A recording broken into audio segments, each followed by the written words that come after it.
Now recipes will often then tell you to cream the fat and the sugar. This creaming process adds air between the fat and the sugar, in layers literally, and holds it in there. In order for that to happen, you have to use a room temperature butter or margarine or shortening. You find that out by seeing if the butter is still bendable. You see how that butter bends? But it's not puddled or melted. And when I take its temperature, it's right at 62 degrees. With the butter at room temperature and the sugars both measured, we're ready to cream. If you do it by hand, the softened margarine or butter is simply mixed with the sugars until it begins to fluff up. Now this takes several minutes, so you have to be a little bit patient. But as it begins to cream together, you can start whipping it with arm motion. A large spoon like this one is ideal because it can help you whip in more air. Now if you go to the power mixer, you cut time, you just don't burn as many calories. We're going to go ahead and start creaming this, and as we go along, we'll show you when it's done.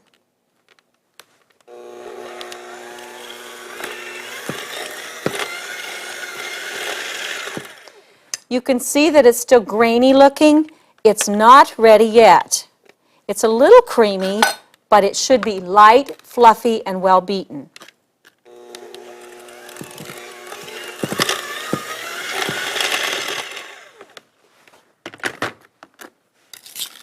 We'll stir it down and see how fluffy it's become. You can see it's beginning to hold some air, but you can still feel the sugar in it. It's still grainy. It could be beaten a little more.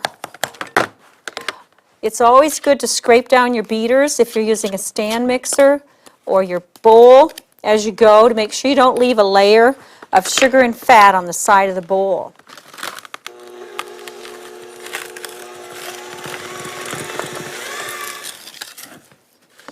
You can see how it begins to be fluffy in the bowl and beat up.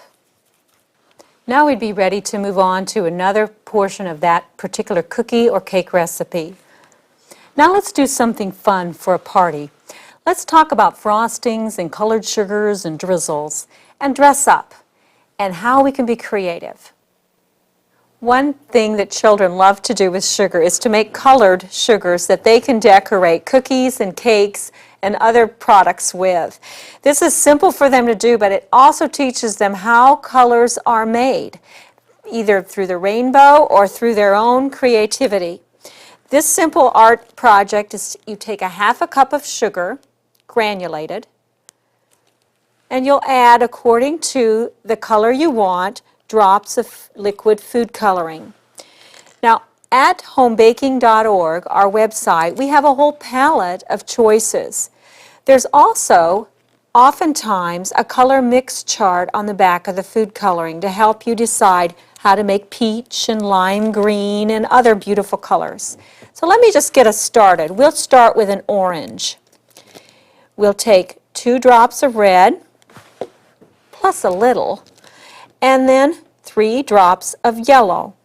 Again, I'm pretty much a free giver on the color there, aren't I? Now, it doesn't look too whoopy yet, but those young hands love to kind of cream and squish and work that together until they end up with a complete combination of color. You can already see the orange starting to form. And as we work that for several minutes, and a larger bag would be helpful, you'll end up with orange.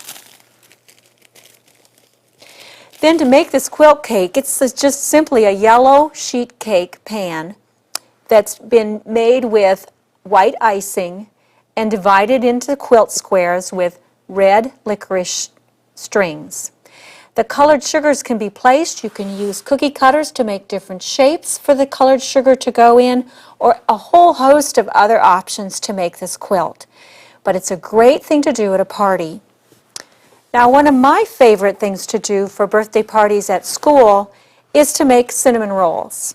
And a lot of the fun is just in drizzling the frosting on before they're served. Most kids like to do that themselves because they want more frosting. So I let them. They need to know how to make a drizzle. It is so simple. You take a few drops of vanilla, just for a little flavoring, and then you add water until it becomes liquid enough to drizzle on the cupcake or roll or whatever all it is you want to drizzle. Now, the neat thing about this is if you get too much water, you can add more powdered sugar. And if you don't have enough powdered sugar to make it thick, you just add more. It's not very precise. Let's drizzle this roll. Here it goes. See how it holds its sheen? And as soon as it air dries, it will stay put because there's no fat in it. It just stays right where you put it. And that is our drizzle. I think it's time for us to try a few of those. Let's bake.